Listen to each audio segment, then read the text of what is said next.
Morning ಎಲ್ರಿಗೂ ನಮಸ್ಕಾರ. Revenue news YouTube ಚಾನಲ್ಗೆ ಸ್ವಾಗತ. ತುಂಬ ಜನ ಮೆಸೇಜ್ ಮಾಡಿ ಕೇಳ್ತಾ ಇದ್ರು ದುರಸ್ತಿ ಪೋಡಿ ಅಂದರೆ ಏನು, ಅದ್ರ ಬಗ್ಗೆ ಕಂಪ್ಲೀಟ್ ವಿಡಿಯೋ ಅಪ್ಲೋಡ್ ಮಾಡಿ ಅಂತ. ಬಟ್ ನಾನು ಆಲ್ರೆಡಿ ಇನ್ಸ್ಟಾಗ್ರಾಮಲ್ಲಿ ಯೂಟ್ಯೂಬಲ್ಲಿ ಕಂಪ್ಲೀಟ್ ವಿಡಿಯೋ ಅಪ್ಲೋಡ್ ಮಾಡಿದ್ದೀನಿ. ಯಾರೆಲ್ಲ ಇನ್ನೂ ನೋಡಿಲ್ಲ ದಯವಿಟ್ಟು ವಿಡಿಯೋ ನೋಡಿ. ಹಾಗೆ ಈ ವಿಡಿಯೋದಲ್ಲಿ ನಾನು ಇನ್ನಷ್ಟು ಮಾಹಿತಿಯನ್ನು ಕೊಡೋ ಪ್ರಯತ್ನ ಮಾಡಿದ್ದೀನಿ. ಯಾರೆಲ್ಲ ಇನ್ನೂ ಯೂಟ್ಯೂಬ್ ಚಾನಲ್ಗೆ ಸಬ್ಸ್ಕ್ರೈಬ್ ಮಾಡಿಲ್ಲ ಈಗಲೇ ಸಬ್ಸ್ಕ್ರೈಬ್ ಮಾಡಿ, ಹಾಗೆ ಪಕ್ಕದಲ್ಲಿರೋ ಬೆಲ್ ಐಕಾನ್ನ ಕ್ಲಿಕ್ ಮಾಡಿ. ಸರ್ಕಾರದಿಂದ ಮಂಜೂರಾದ ಜಮೀನುಗಳನ್ನು ಮೂಲ ಸರ್ಕಾರಿ ಸರ್ವೆ ನಂಬರಿಂದ ಬೇರ್ಪಡಿಸಿ ಹೊಸ ಸರ್ವೆ ನಂಬರ್ ನೀಡುವ ಪ್ರಕ್ರಿಯೆ ಅಥವಾ ಕಾಯಕಕ್ಕೆ ದುರಸ್ತಿ ಪ್ರತ್ಯೇಕ ಪೋಡಿ ಅಂತ ಕರೀತಾರೆ. ಮುಂಚೆ ಒಬ್ಬ ಮಂಜೂರಿದಾರ ಅರ್ಜಿ ಸಲ್ಲಿಸಿದರೆ ಏಕ ವ್ಯಕ್ತಿ ಪೋಡಿ ಪ್ರಕರಣದಡಿ ದುರಸ್ತಿ ಪೋಡಿ ಮಾಡಲಾಗ್ತಿತ್ತು. ಆದರೆ ಈಗ ಸರ್ಕಾರದಿಂದಲೇ ಎಲ್ಲ ಮಂಜೂರಿದಾರರಿಗೂ ದುರಸ್ತಿ ಪೋಡಿಯನ್ನ ಮಾಡಲಾಗ್ತಿದೆ. ದುರಸ್ತಿ ಪೋಡಿ ಮಾಡಲು 3 ದಾಖಲೆಗಳ ಅವಶ್ಯಕತೆ ಕಡ್ಡಾಯವಾಗಿರುತ್ತೆ. ಮೊದಲನೇದಾಗಿ ಅಧಿಕೃತ ಜ್ಞಾಪನ ಅಥವಾ ದರ್ಖಾಸ್ತು ವಹಿ ಅಥವಾ ಮಂಜೂರು ನಡಾವಳಿ ವಹಿ. ಈ 3ರಲ್ಲಿ ಒಂದು ಕಡ್ಡಾಯವಾಗಿರಬೇಕು. ಎರಡನೇದು ಸಾಗುವಳಿ ಚೀಟಿ ಅಥವಾ ಸಾಗುವಳಿ ಚೀಟಿ ವಿತರಣಾ ವಹಿ. ಮೂರನೆಯದಾಗಿ ಚಾಲ್ತಿ ಪಹಣಿ.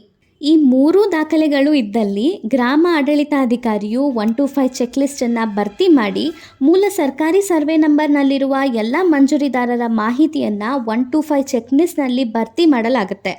ಭರ್ತಿ ಮಾಡಿದ ನಂತರ VA ತನ್ನ ಅನುಮೋದನೆ ನೀಡಿ ರಾಜಸ್ವ ನಿರೀಕ್ಷಕರಿಗೆ ಅಂದರೆ ರೆವಿನ್ಯೂ ಇನ್ಸ್ಪೆಕ್ಟರ್ ಅವರಿಗೆ ಕಳಿಸಲಾಗುತ್ತೆ. Revenue inspector ಅನುಮೋದಿಸಿ ಶಿರಸ್ತೆದಾರರಿಗೆ ಕಳುಹಿಸಲಾಗುತ್ತೆ. ನಂತರ ಶಿರಸ್ತೆದಾರರಿಂದ ತಹಸೀಲ್ದಾರ್ ಅವರಿಗೆ ಅನುಮೋದನೆಗೆ ಸಲ್ಲಿಸಲಾಗುತ್ತೆ. ತಹಸೀಲ್ದಾರ್ ಅವರು ಮೊದಲು ತಿಳಿಸಿರೋ 3 ದಾಖಲೆಗಳು ಇದ್ದಲ್ಲಿ ಅನುಬಂಧ 1 ಸೃಜನೆ ಮಾಡಿ ಭೂಮಾಪನ ಇಲಾಖೆಗೆ ಅಂದರೆ ಸರ್ವೆ ಡಿಪಾರ್ಟ್ಮೆಂಟ್ಗೆ ಅಳತೆ ಕಾರ್ಯ ನಿರ್ವಹಿಸಲು ಕಳಿಸಲಾಗುತ್ತೆ.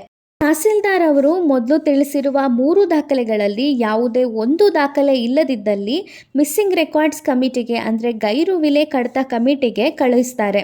ತಹಸೀಲ್ದಾರ್ ಅವರು ಅನುಮೋದಿಸಿ ಅನುಬಂಧ 1 ಸರ್ವೆ ಇಲಾಖೆಗೆ ಕಳುಹಿಸಿದ ನಂತರ ಸರ್ವೇಯರ್ ಅವರು ಮಂಜೂರಾದ ಜಮೀನಿನ ನಕ್ಷೆ ತಯಾರಿಸ್ತಾರೆ ಅಂದರೆ ಸ್ಕೆಚ್ ತಯಾರಿಸ್ತಾರೆ.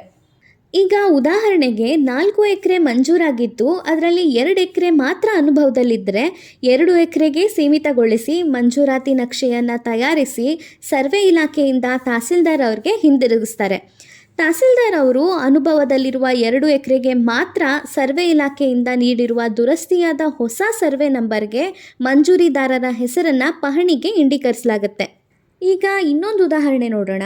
4 ಎಕರೆ ಮಂಜೂರಾಗಿದ್ದು 5 ಎಕರೆ ಅನುಭವದಲ್ಲಿದ್ದರೆ 4 ಎಕರೆಗೆ ಮಾತ್ರ ಸೀಮಿತಗೊಳಿಸಿ ಮಂಜೂರಾತಿ ನಕ್ಷೆಯನ್ನು ತಯಾರಿಸಿ ಸರ್ವೆ ಇಲಾಖೆಯಿಂದ ತಹಸೀಲ್ದಾರ್ ಅವರಿಗೆ ಹಿಂದಿರುಗಿಸ್ತಾರೆ. ತಹಸೀಲ್ದಾರ್ ಅವರು ಅನುಭವದಲ್ಲಿರುವ 4 ಎಕರೆಗೆ ಮಾತ್ರ ಸರ್ವೆ ಇಲಾಖೆಯಿಂದ ನೀಡಿರುವ ದುರಸ್ತಿಯಾದ ಹೊಸ ಸರ್ವೆ ನಂಬರ್ಗೆ ಮಂಜೂರಿದಾರರ ಹೆಸರನ್ನು ಪಹಣಿಗೆ ಇಂಡಿಕರಿಸಲಾಗುತ್ತೆ. ಈ ವಿಡಿಯೋದಲ್ಲಿ ದುರಸ್ತಿ ಪೋಡಿ ಅಂದರೆ ಏನು, ಅರ್ಜಿನ ಯಾರಿಗೆ ಸಲ್ಲಿಸಬೇಕು, ಏನೇನು ದಾಖಲಾತಿಗಳು ಬೇಕು, ಯಾವ್ಯಾವ ಪ್ರಕ್ರಿಯೆ ನಡೆಯುತ್ತೆ ಅಂತ ಉದಾಹರಣೆಗಳ ಸಮೇತ ಎಕ್ಸ್ಪ್ಲೈನ್ ಮಾಡಿದ್ದೀನಿ.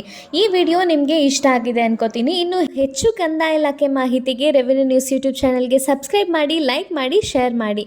Thank you.